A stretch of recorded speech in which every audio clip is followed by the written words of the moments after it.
जय Hind defence lovers. आज की टॉप हेडलाइंस कुछ इस प्रकार है। कल भारत 5 बजे के बाद लॉन्च करेगा ऑपरेशन शील्ड। भारतीय वायुसेना प्रमुख ने एक बार फिर से इंडियन इंडस्ट्रीज को दिया रियलिटी चेक। पाकिस्तानी प्रधानमंत्री ने खुद ही स्वीकार किया ब्रह्मोस की फायर पावर को, पहला एमका 2029 तक। और रफाल फाइटर से भी लॉन्च करने के लिए ब्रह्मोस की मिनिएचराइज्ड वर्जन पर चल रहा है काम।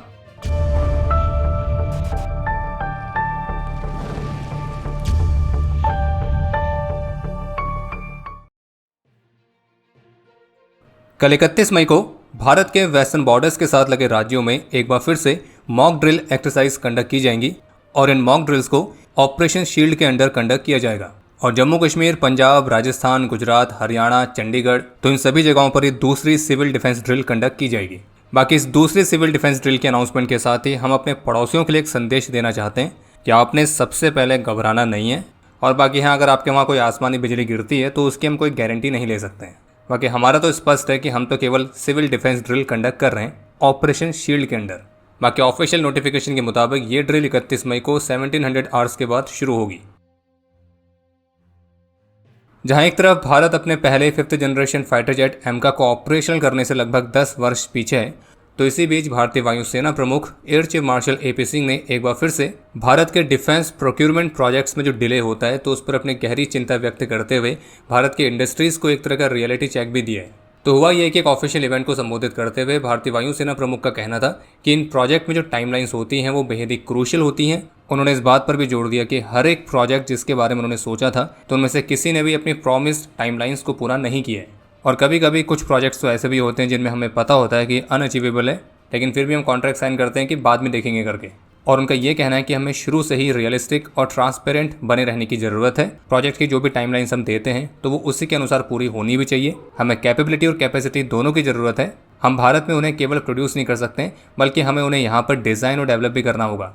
और एक स्केल पर उनको प्रोड्यूस करने के लिए हमें कैपेसिटी की भी ज़रूरत है। उनका ये भी कहना है कि हमें फ्यूचर रेडी रहना चाहिए। अगले 10 वर्षों में हम भारतीय इंडस्ट्रीज़ और डीआरडीओ से और भी अधिक परिणाम देखेंगे, लेकिन जिसकी रिक्वायरमेंट हमें आज है तो वो हमें आज ही चाहिए। और हमें fast track make in India जैसे प्रोग्राम के साथ अपने तत्काल ज़रूरतों को पूरा करने के लिए तेज़ी से काम करना होगा। और वहीं जो लॉन्ग टर्म डिज़ाइन और डेवलपमेंट है उसे कंटिन्यू रखना होगा। और बाकी जैसे कि आप सभी जानते हैं कि भारतीय वायुसेना प्रमुख air chief marshal AP Singh पहले भी भारत के डिफेंस प्रोक्यूरमेंट प्रोजेक्ट्स में जो डिले होता है उस पर अपनी चिंता व्यक्त कर चुके हैं। और उन्होंने इंडियन इंडस्ट्रीज़ को इस बात के लिए बार बार जोर दिया है कि परियोजनाओं को जो समय दिया जाता है वो उसी समय पर पूरा होना चाहिए। और इसलिए उनका प्रश्न भी था कि जब कॉन्ट्रैक्ट साइन होता है तो उस समय अनरियलिस्टिक से टाइमलाइंस प्रॉमिस क्यों की जाती है। और बाकी भारतीय वायुसेना प्रमुख ने एक बॉलीवुड डायलॉग के माध्यम से बताया कि कमिटमेंट कैसी होनी चाहिए कि एक बार जो मैंने कमिटमेंट कर दी फिर मैं अपने आप की भी नहीं सुनता। एक बार ही जो हमने कमिट किया है फिर मैं अपने आप की भी नहीं सुनता, है ना, वो वाले। और इस डायलॉग के माध्यम से वो इस बात पर जोर देना चाह रहे थे कि डिफेंस प्रोजेक्ट्स के मामले में फोर्सेस को जो कमिटमेंट्स दी जाती हैं उनका पालन किया जाना चाहिए। बाकी जिस तरह की करंट जियोपॉलिटिकल सिचुएशन है तो उसने हमें इस बात का एहसास करा दिया है कि आत्मनिर्भरता ही एकमात्र समाधान है।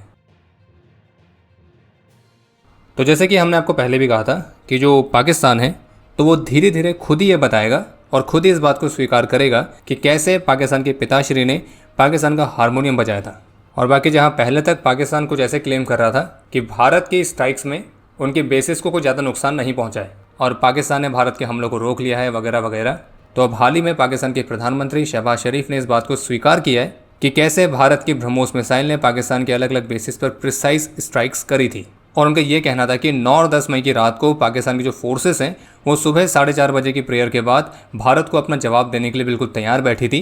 लेकिन इससे पहले कि पाकिस्तान के फोर्सेस कुछ तैयारी करती, भारत ने उससे 1 घंटा पहले ही अपने ब्रह्मोस मिसाइल्स पाकिस्तान में लॉन्च करके पाकिस्तान के अलग अलग प्रोविंसेस को टारगेट किया, जिनमें रावलपिंडी एयरपोर्ट भी शामिल है। और पाकिस्तान के प्रधानमंत्री ने खुद ही अपनी स्पीच में स्वीकार किया है। India again launched missile attacks BrahMos and hit Pakistan's various provinces, including airport in Rawalpindi and other places.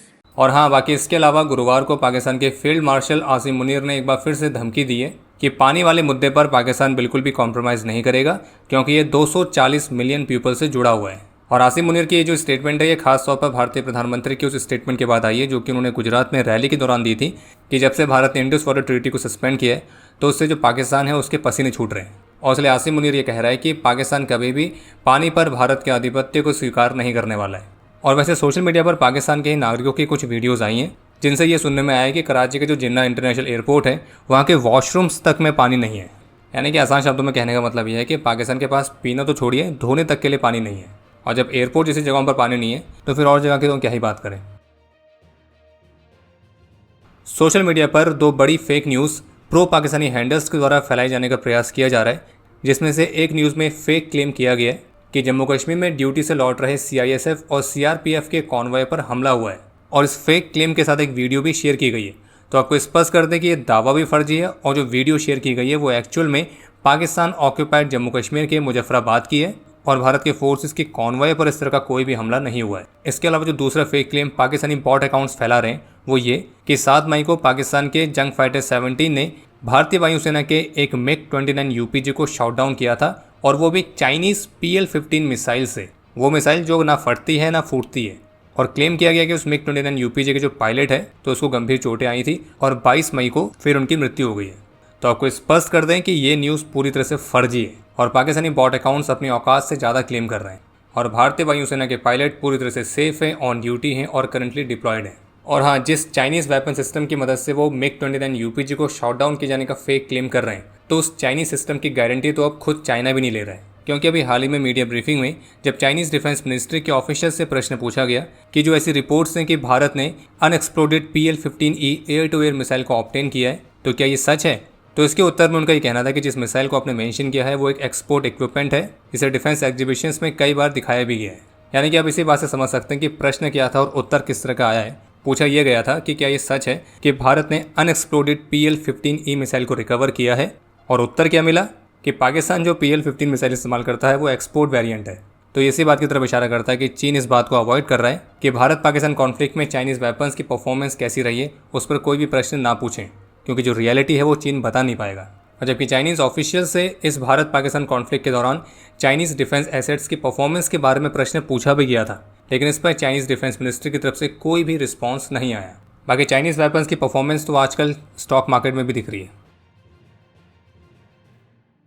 DRDO chief doctor Sameer V Kamath की तरफ से बताया गया है कि एमका का जो पहला प्रोटोटाइप है तो वो 2029 में अपनी पहली उड़ान कंडक्ट करेगा, और इस तरह से एमका के टोटल 5 प्रोटोटाइप्स बनाए जाएंगे, फिर जिसके बाद उसका सीरीज प्रोडक्शन शुरू होगा। इसके अलावा DRDO चीफ ने इस बात पर भी उम्मीद जताई है कि ऑपरेशन सिंदूर की सफलता के बाद भारत के डिफेंस एक्सपोर्ट में उन्हें एक महत्वपूर्ण बढ़ोतरी देखने की उम्मीद है, और ऑपरेशन सिंदूर की सफलता के बाद अब जो ये इंडियन मेड इक्विपमेंट है तो उनके साथ वॉर टेस्टेड लेबल अटैच हो चुका है, जो कि इंटरनेशनल बायर्स को इंडियन मेड इक्विपमेंट के लिए और भी कॉन्फिडेंस देगा। इसके अलावा ऑपरेशन सिंदूर के दौरान भारत की ब्रह्मोस मिसाइल की जबरदस्त फायर पावर को देखने के बाद अब इस पूरे ब्रह्मोस प्रोग्राम में 5 और बड़ी चीज़ें देखने को मिलेंगी।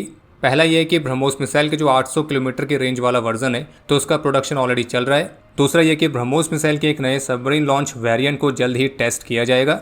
तीसरा बड़ा अपग्रेड यह है कि रफाल फाइटर से इस्तेमाल करने के लिए ब्रह्मोस मिसाइल की मिनिएचराइज और भी लाइटर वर्जन पर काम चल रहा है, और जबकि ब्रह्मोस के अन्य फाइटर टाइप्स भी अंडर डेवलपमेंट है। चौथा यह कि ब्रह्मोस के हाइपरसोनिक वर्जन पर भी काम चल रहा है, और पांचवा है कि ब्रह्मोस को और भी अलग अलग कंट्रीज़ के लिए एक्सपोर्ट करना। बाकी एक और महत्वपूर्ण अपडेट है जिसे मनी कंट्रोल की रिपोर्ट में डिफेंस सोर्सेज के हवाले से बताया गया है कि अमेरिकन कंपनीज की तरफ से इंजन्स की डिलीवरी में जो डिले हुआ है तो उसको देखते हुए अब जो भारत है वो तेजस मार्क 2 के इंजन के लिए दूसरे ऑप्शंस जैसे कि फ्रांस की सैफरन तो उस पर भी विचार कर रहा है। और वैसे आपको बता दें कि अमेरिका ने भारतीय सेना के अपाचे अटैक हेलीकॉप्टर्स की डिलीवरी की टाइमलाइन को एक बार फिर से मिस कर दिया है। बाकी अब समय है आज के इतिहास का। आज के दिन 1995 में जम्मू कश्मीर में अपने अदम्य साहस और वीरता का परिचय देते हुए कर्नल RR गौर, सिपाही जगरूप सिंह, सिपाही सुरेंद्र सिंह, सिपाही बिल्ला सिंह और सिपाही सरदूल सिंह ने अपना सर्वोच्च बलिदान दिया था। आज के दिन 1999 में चोरबाटला सेक्टर में अपने अदम्य साहस और वीरता का परिचय देते हुए हवलदार शेवांग रिजिंग वीरगति को प्राप्त हुए थे और इन्हें मरणोपरांत वीर चक्र से सम्मानित किया गया। आज के दिन 1999 में ऑपरेशन विजय के दौरान ही अपने अदम्य साहस और वीरता का परिचय देते हुए मेजर राजेश अधिकारी वीरगति को प्राप्त हुए थे और इन्हें मरणोपरांत महावीर चक्र से सम्मानित किया गया। और आपके लिए आज का प्रश्न है कि भारतीय वायुसेना की सबसे पहली एयर स्ट्राइक कौन सी थी? और अब समय है आज के टॉप 3 कमेंट्स का, जो ये रहे आपकी स्क्रीन पर।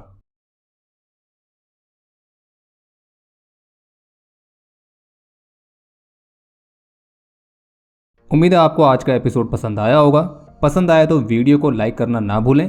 आपके कोई भी सुझाव या सवाल हो तो उसके लिए कमेंट सेक्शन ओपन है। और अगर आप डिफेंस रिलेटेड और भी एक्सक्लूसिव कंटेंट में दिलचस्पी रखते हैं तो आज ही प्ले स्टोर से डिफेंस स्क्वाड की सुपर ऐप को डाउनलोड करना ना भूलें। और अगर आप चैनल पर पहली बार आए हैं तो squadron.in पे जाके हमारे नए डिज़ाइंस को भी चेकआउट जरूर करें। बाकी जल्द मिलेंगे नए एपिसोड के साथ, तब तक के लिए जय हिंद, जय भारत।